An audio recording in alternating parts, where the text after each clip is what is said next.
Hello दोस्तों, स्वागत है आपका हमारे यूट्यूब चैनल सोशियोलॉजी क्लासेस पर। तो आज हम देखने वाले हैं क्वेश्चन सीरीज़ का थर्ड पार्ट। तो आइए देखते हैं।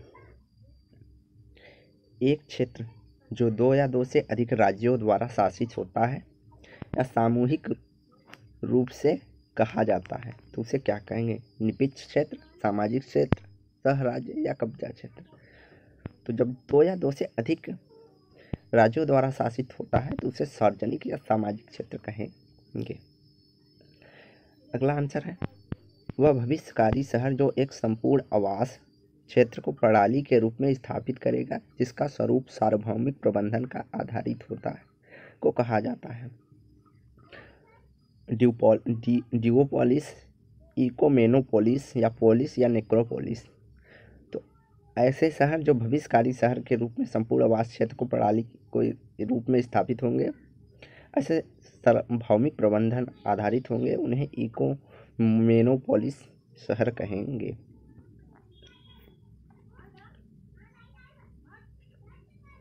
अगला, मैक्स वेबर के अनुसार आर्थिक विकास के लिए जिन दो तत्वों का होना आवश्यक है वे हैं शक्ति या संसाधन, पूंजी तथा श्रम, इच्छा शक्ति तथा संसाधन या इच्छा शक्ति या पूंजी। तो मैक्स वेबर के अनुसार इच्छा शक्ति और संसाधन होना आर्थिक विकास के लिए आवश्यक है। अगला, जननांकी समाजशास्त्र की एक शाखा है, मानव शास्त्र की एक शाखा है, अर्थशास्त्र की एक शाखा है या एक पृथक विज्ञान है। तो जननांकी जो है मानव शास्त्र की एक शाखा है जिसके अंतर्गत गणना संबंधित या जनसंख्या गणना संबंधित चर्चाएं होती हैं।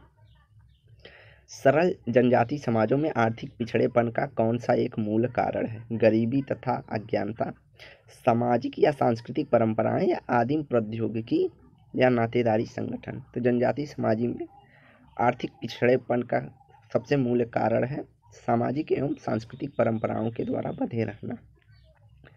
अगला, यदि धर्म राज्य का आधार है तो उसे किस नाम से संबोधित करेंगे? राज्य पवित्र राज्य, धर्माश्रम श्रम राज्य या परंपराबद्ध राज्य या फार्मासिस्ट राज्य। तो इसका राइट आंसर हो जाएगा पी, धर्माश्रित राज्य के रूप में जाना जाएगा। अगला, निम्नलिखित में से किसने जनसंख्या घनत्व को श्रम विभाजन के संबंध में बताया है?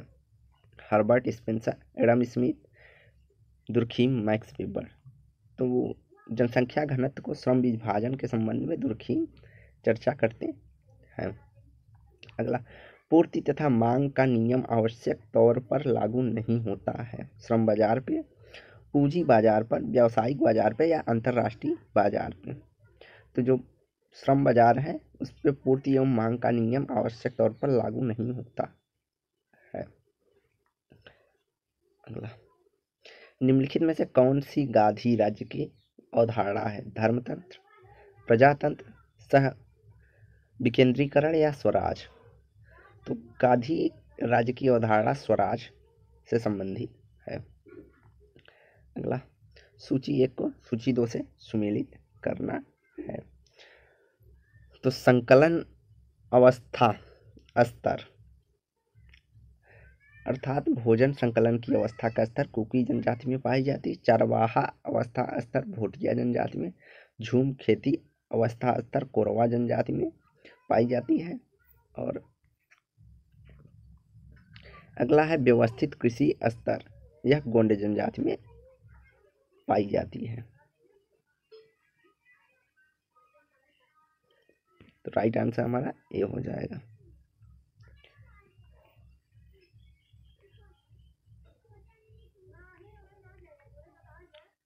उस वक्तव्य को इंगित करें जो सत्य है, अर्थात उसका इसमें से कौन सा कथन सत्य है? पूंजीवाद की उपज एक संस्कृति विहीन सभ्यता है, यह कथन हमारा सही है।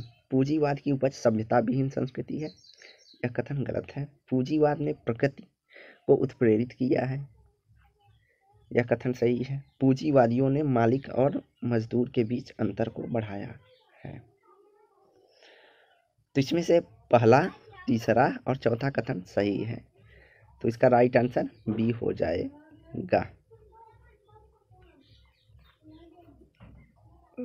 सामान्यतः सरल समाजों में राजनैतिक संगठन का आधार क्या होता है? धर्म, नातेदारी, रूढ़ियाँ या जनरीतियाँ?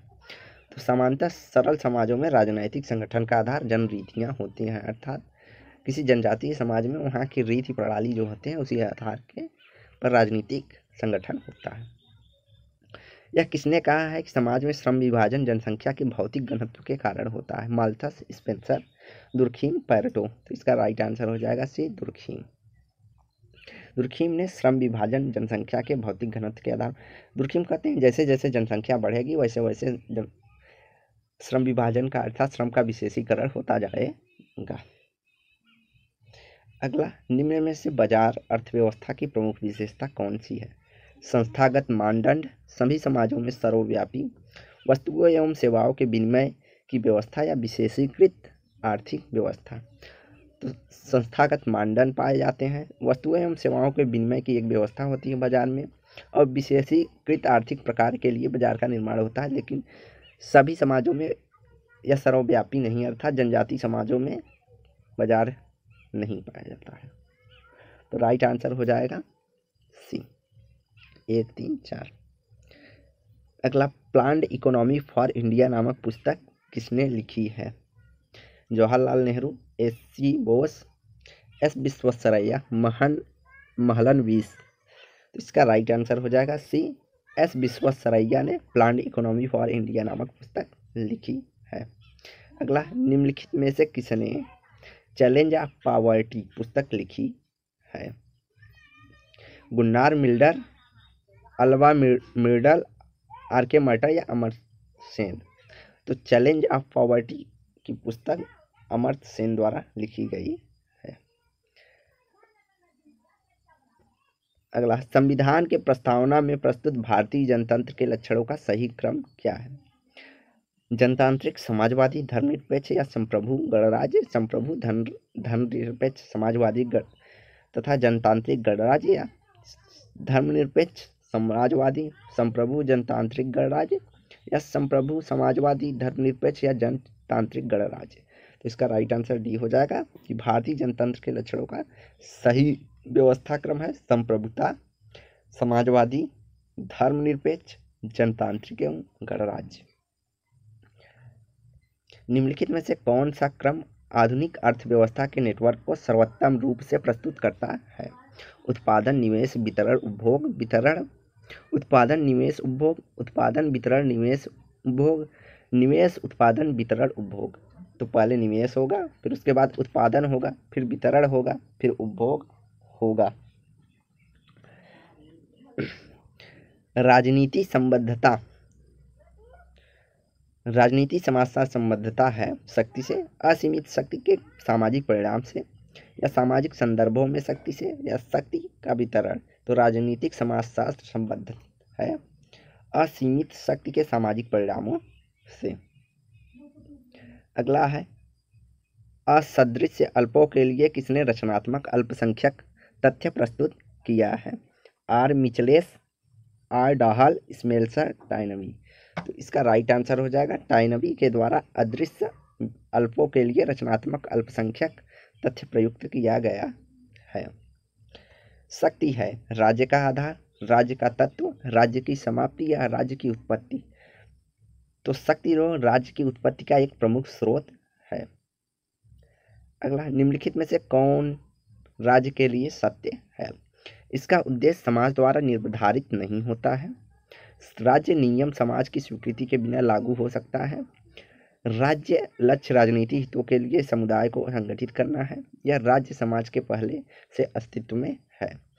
तो जहाँ राज्य की उत्पत्ति शक्ति एक स्रोत है, तो वहाँ पर राज्य के नियम समाज की स्वीकृति के बिना भी लागू किया जा सकता है, अर्थात जिसके पास शक्ति होगा वह राज्य बनाएगा और नियम अपने हिसाब से लागू करेगा, उसमें समाज से की स्वीकृति जरूरी नहीं है। लेसेस फायर की अवधारणा स्थापित करती है कि राज्य का कठोर नियंत्रण होना चाहिए, हर व्यक्ति स्वतंत्र हो और राज्य द्वारा अति सीमित पर्यवेक्षण हो, या सी. समिति व्यापार नीति होना चाहिए, या आय के वितरण तथा उपयोग में सामूहिकवादिता होनी चाहिए। तो लेसेस फायर की अवधारणा के अनुसार हर व्यक्ति स्वतंत्र हो तथा राज्य द्वारा अति सीमित पर्यवेक्षण है।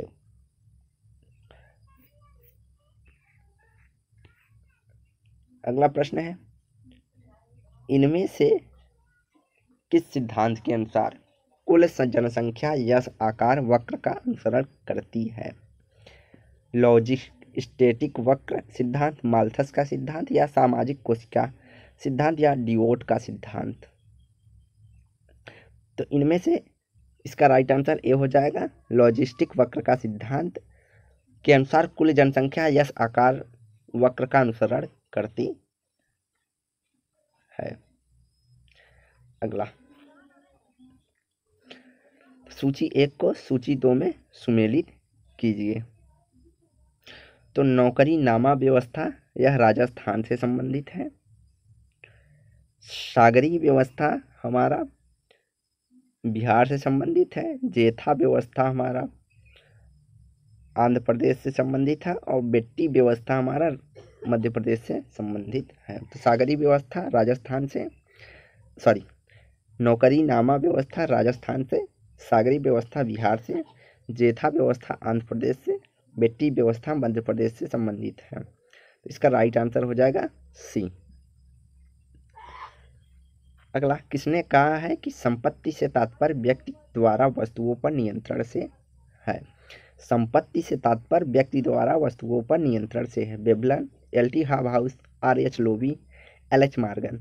तो यह थर्स्टिन वेबलन का मानना है कि संपत्ति से तात्पर्य है, संपत्ति उसे कहेंगे जिस पर व्यक्तियों का नियंत्रण है, वह व्यक्तियों की संपत्ति है।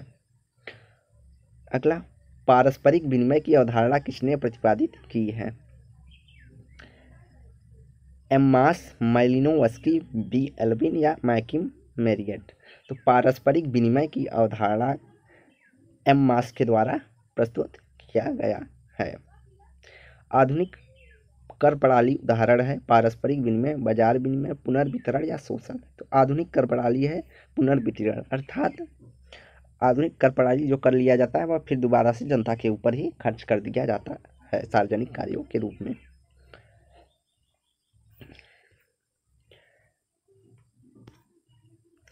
मानवीय संसाधन के दृष्टिकोण से निम्नलिखित में से कौन सा पिरामिड सर्वश्रेष्ठ है? तो इसका राइट आंसर ए हो जाएगा कि ए वाला पिरामिड सर्वश्रेष्ठ है। वह जनगणना जो उस समय उस क्षेत्र संबंध सभी व्यक्तियों को गिन लेता है उसे कहते हैं डिजोर गणना, वर्तमान जनसंख्या या डी जनगणना या छद्मनगणना? तो इसका राइट आंसर सी हो जाएगा, ऐसी जनगणना जिसमें क्षेत्र में रहने वाले सभी व्यक्तियों को गिन लिया जाता है, चाहे वह उस नगर या के निवासी हो या न हो, उसे डी जनगणना के अंतर्गत जाना जाता है। तो आज की वीडियो यहीं समाप्त करते हैं। वीडियो को लाइक एंड शेयर करें, चैनल को सब्सक्राइब करें और डेली क्विज के लिए आप हमारे टेलीग्राम चैनल पर जुड़ सकते हैं। टेलीग्राम चैनल का लिंक डिस्क्रिप्शन बॉक्स में प्रोवाइड होगा। अगर आपको लिंक नहीं मिल रहा है तो आप राजपूत सनी के नाम से सर्च करके जुड़ सकते हैं। धन्यवाद।